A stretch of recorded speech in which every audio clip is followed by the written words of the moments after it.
मुलांनो, याआधी आपण औपचारिक पत्र जे आहे ते या प्रश्नाचं पाहिलेलं होतं. आज जे आहे आपण याच प्रश्नामधलं अनौपचारिक पत्र जे आहे ते पाहणार आहोत. आणि पत्राचा विषय जो आहे तो आधी समजून घेऊया आपण. ज्ञानसाधना विद्यालय लोणावळा हे आहे शाळेचं नाव आणि शाळा कोणत्या ठिकाणी आहे? लोणावळा या ठिकाणी आहे. तर आपण याआधी त्याचं औपचारिक पत्र जे आहे ते कसं लिहायचं ते पाहिलेलं होतं. आज जे आहेत आपण या पत्राचं किंवा या प्रश्नामध्ये आज आपण जो आहे याच प्रश्नाचं अनौपचारिक पत्र जे आहे ते आपण पाहणार आहोत. याचा प्रश्न जो आहे तो आपण पाहूया. देविका किंवा देवेश माने आपल्या मैत्रिणीला किंवा मित्राला, कोण आहे प्रेक्षक म्हणजे कोण पत्र लिहिणार आहे? देविका किंवा देवेश माने जो आहे तो पत्र लिहिणार आहे. कोणाला लिहिणार आहे?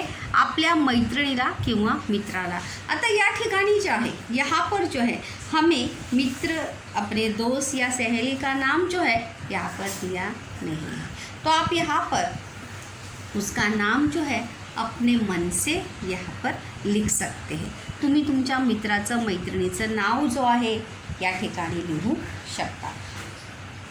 पत्तासुद्धा तुम्ही तुमच्या मनाने लिहू शकता. पण प्रेक्षकचा जो पत्ता आहे तो कोणता येणार आहे? लोणावळ्याचाच पत्ता येणार आहे, क्योंकि वहाँ शुरुआत में वहाँ पे क्वेश्चन में कहाँ पे दिया है? लोणावळा दिलेलं आहे. तर आपल्या मैत्रिणीला आणि मित्राला वो जो है देविका अथवा देवेश माने जो है अपनी सहेली को, अपने दोस्त को पत्र लिखकर काय सांगत आहे? ऑनलाईन शिक्षणाची उपयुक्तता व महत्त्व. उपयुक्तता म्हणजे काय?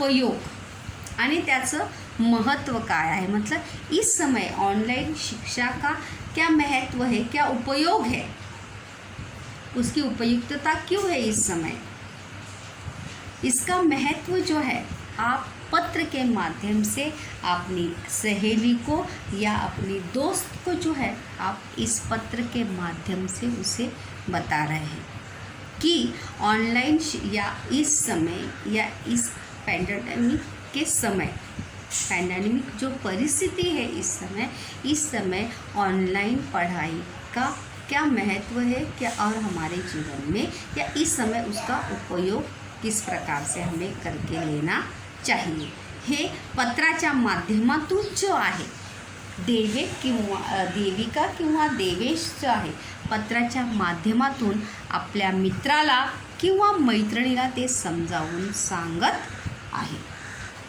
की तू कशा प्रकारे. अभी फर्स्ट पैराग्राफ में अपन जेव्हा अनौपचारिक पत्र जब हम लिखते हैं तो शुरुआत में जो है सिर्फ डेट डालते हैं. क्या डालते हैं?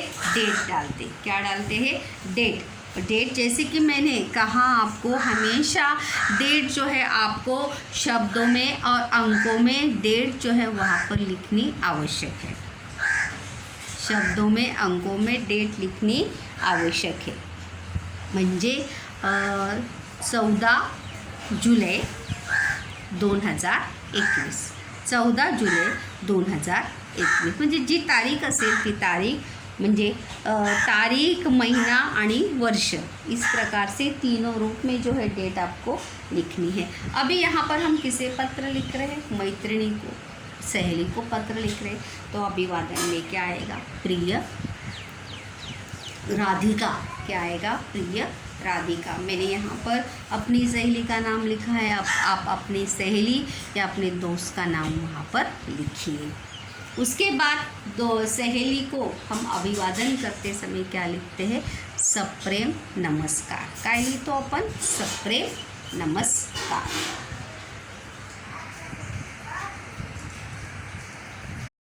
हे पहा मुलांनो, या ठिकाणी मी ते पत्र लिहिलेलं आहे. तर लिहिताना मी कोणकोणते मुद्दे जे आहेत लिहिलेले आहेत, कौन कौन सी बातें जो है वहाँ पर पत्र में अपनी सहेली को मैंने यहाँ पर महत्व और उपयुक्तता किस प्रकार से मैंने अपनी सहेली को पत्र में लिखा है ये मैं आपको बताती हूँ. आप ध्यान से देखिए क्योंकि इसी के आधार पर आपको दूसरा पत्र लिखना है. दिनांक या ठिकाणी बघा अक्षरामध्ये आहे, शब्दामध्ये आहे, म्हणजे दिनांक, महीना आणि वर्ष, तीनों स्वरूप में जो है आपको वहाँ पर डेट लिखना ज़रूरी है। त्यानंतर या ठिकाणी मी माझ्या मैत्रिणीचं नाव लिहिलेलं आहे। आप अपने दोस्त, अपनी सहेली का नाम यहाँ पर लिखिए, जैसे कि मैंने यहाँ पर लिखा है प्रिय राधिका। आप कोई भी लिखिए, प्रिय खुशी, प्रिय खुशबू, प्रिय कमल,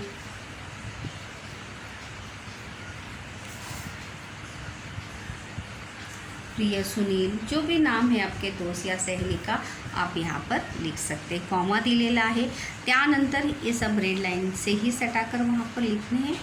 त्यानंतर सप्रेम नमस्कार, हम अपनी सहेली या दोस्त को जब पत्र लिखते हैं तो अभिवादन में क्या लिखते हैं, सप्रेम नमस्कार।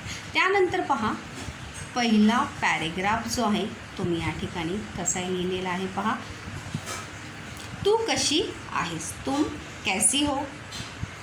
हा प्रश्न, जैसे अभी जब हम इनफॉर्मल लेटर लिखते हैं तो इन फॉर्मेलिटी ना करते हुए डायरेक्ट, क्योंकि हम उसको अच्छे से जानते हैं, because she is your best friend, he is your best friend, तो तुमचा काय आहे, मित्र आहे, मैत्रीण, इसलिए हम फॉर्मल न होते हुए ऐसे ही पत्र की शुरुआत करते।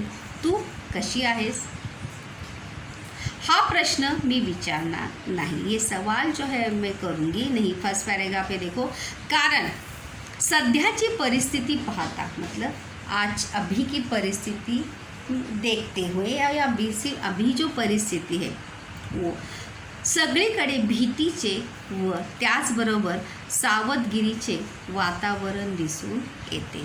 अगर अभी की परिस्थिति अगर हम देखेंगे तो चारों तरफ सभी के मन में क्या है, डर है। सब लोग बहुत ही सुरक्षा या ध्यान, अपनी सावधानी रखते हैं, ध्यान देते हैं सुरक्षा का, साफ सफाई का। मला माहीत आहे तू सुद्धा सर्व काळजी घेत अशी, मैं जानती हूँ कि तुम भी सब अच्छे से ध्यान, अपना ख्याल जो है वो रखती होगी। जिस प्रकार से हम रखते हैं साफ़ सफाई का, मास्क लगाते हैं, सैनिटाइज करते हैं, उसी प्रकार से। माझी ऑनलाइन शाळा सुरू झाली आहे, जैसे अभी जून है, जून में जैसे आपकी ऑनलाइन पढ़ाई शुरू हुई तो वैसे आपकी सहेली की भी ऑनलाइन पढ़ाई जो है वो शुरू हुई है। तुझी पण ऑनलाइन शाळा सुरूच असेल, तुम्हारी भी ऑनलाइन पढ़ाई शुरू ही होगी, त्याच विषयी सांगण्यासाठी हे पत्र लिहित आहे। और उसी के बारे में बताने के लिए मैं जो हूँ तुम्हें यहाँ पर पत्र लिख रही हूँ। कशासाठी, जैसे हम पत्र का विषय हमारा क्या है, भले हम वहाँ पर पत्र का विषय लिखने वाले नहीं है, लेकिन पत्र का विषय क्या है, ऑनलाइन शिक्षणाची उपयुक्तता, उपयोग आणि महत्व, उसका महत्व क्या है। राधिका, अभी अपनी यहाँ पर मैंने अपनी फ्रेंड का नाम लिखा है राधिका। जरी शाळा बंद असल्या तरी शिक्षण मात्र थांबले नहीं, भले स्कूल बंद है लेकिन पढ़ाई जो है वो रुकी नहीं है। स्कूल चालू, भले स्कूल बंद है लेकिन पढ़ाई जो है वो चालू है। आप भी देख रहे होंगे लास्ट ईयर से लेके इस अभी तक जो है आपकी पढ़ाई, आपकी परीक्षाएं जो है वो रुकी नहीं है। आप भी इस बात से भली भांति क्या होंगे, परिचित होंगे, या आप भी इस बात से, मेरी बात से सहमत होंगे। या सध्याच्या परिस्थितीत ऑनलाइन शिक्षण किती उपयोगी व किती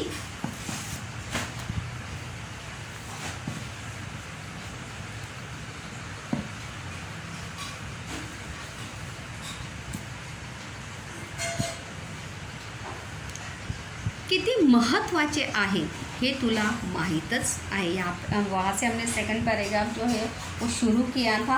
आप चाहे तो पैराग्राफ के बाद लाइन जो है यहाँ पर छोड़ सकते हैं।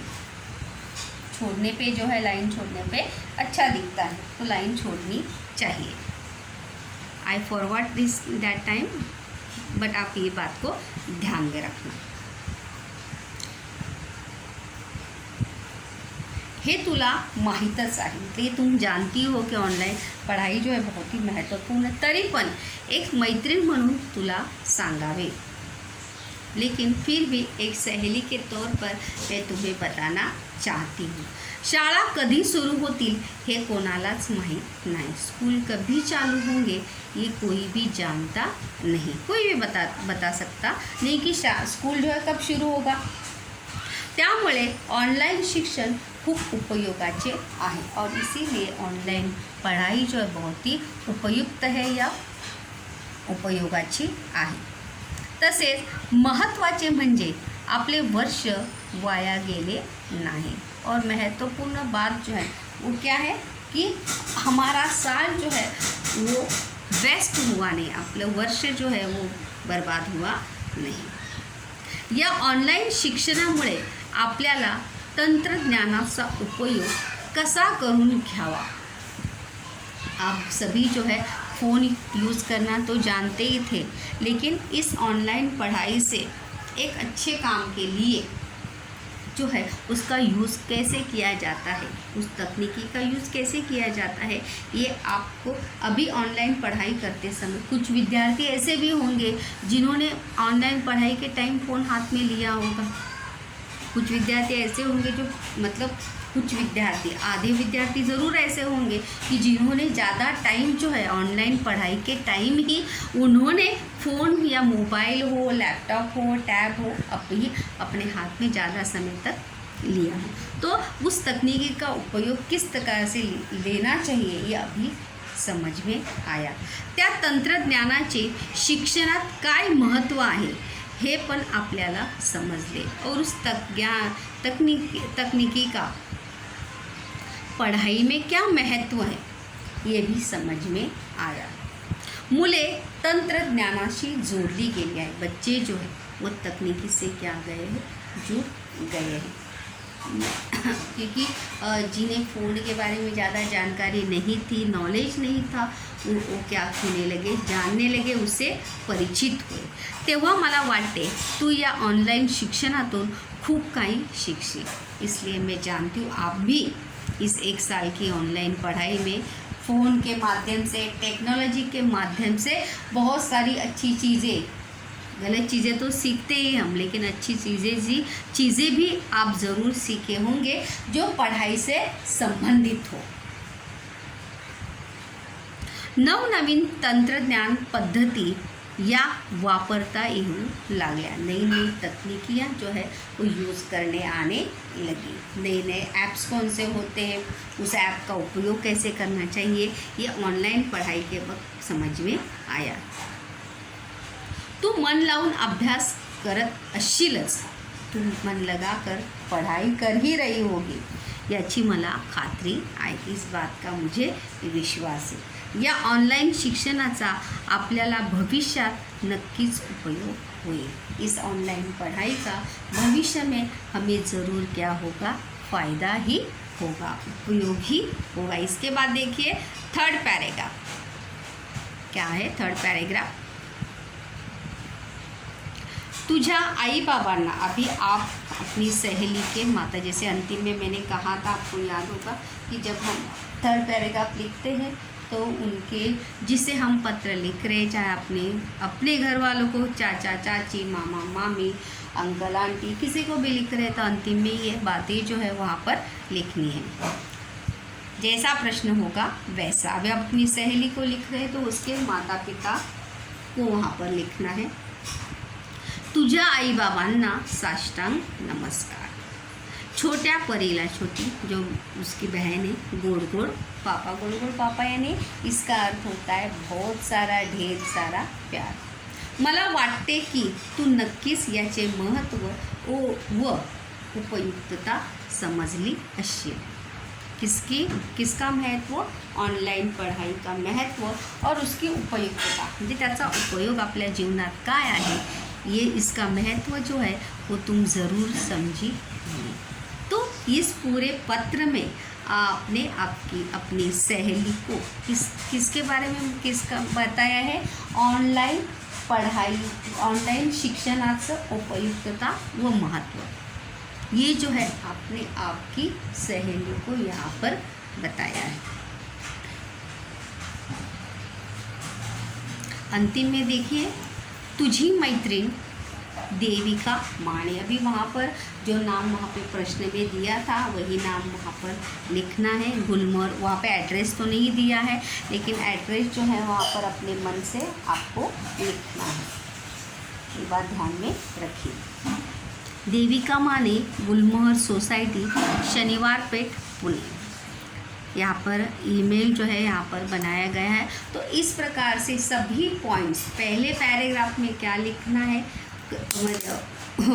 उसे उसका हालचाल पूछना है फर्स्ट पैराग्राफ में। सेकंड पैराग्राफ में क्या पूछेंगे, क्या करेंगे, आप तुमचं पत्राचं कारण काय आहे, तुमच्या पत्राचा काय विषय काय आहे, आपके पत्र का विषय क्या है, उस विषय का स्पष्टीकरण जो है आपको सेकंड पैराग्राफ में वहाँ पर अच्छे से करना है। कि तुमचा सेकंड, जैसे कि मैंने यहाँ पर अगर देखेंगे तो सेकंड पैराग्राफ में मैंने यहाँ पर देखिए ऑनलाइन पढ़ाई का क्या महत्व है, क्या उपयोग है, ये जो है वहाँ पर सेकंड पैराग्राफ में पूरा एक्सप्लेन किया है कि उस टेक्नोलॉजी का तुम्हें आगे जाके फ़ायदा होगा।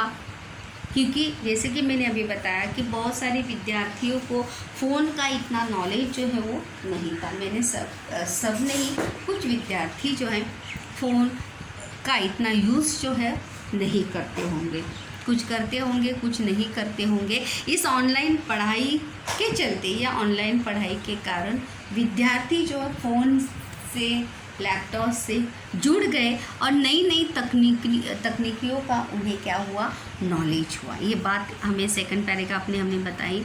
तो इस प्रकार से आपको क्या ऑनलाईन शिक्षणाचं काय महत्त्व आणि काय उपयोग तुम्हाला तुमच्या जीवनात काय है, आप भी इसको अच्छे से जो है लिख सकते। आप भी 1 साल से ऑनलाइन पढ़ाई जो है वहाँ पर कर रहे हैं।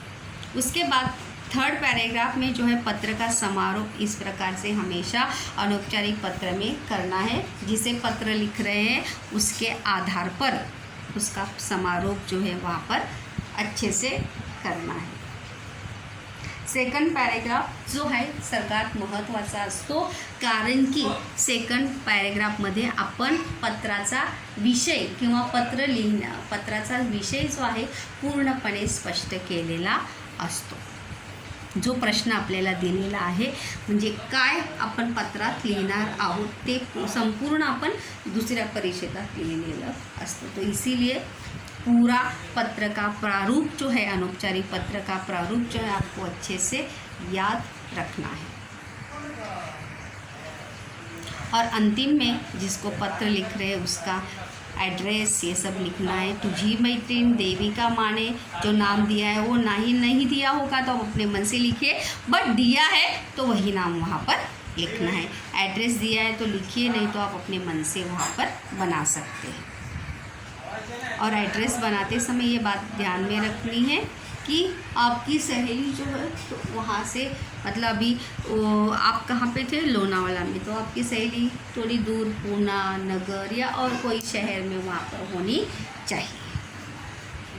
क्योंकि पत्र लिखते समय इस बात का पूरा ध्यान जो है वो हमें रखना चाहिए कि हम प्लेस का भी वहाँ पर ध्यान जो है आपको देना चाहिए। क्योंकि लोनावाला में ही वहाँ पर आजू बाजू में हम रहते हैं और पत्र वहाँ पर लिखेंगे तो भी चलेगा, लेकिन एड्रेस जो है वहाँ पर नगर वगैरह एरिया जो है वो अलग लिखेंगे तो भी वहाँ पर चलता है।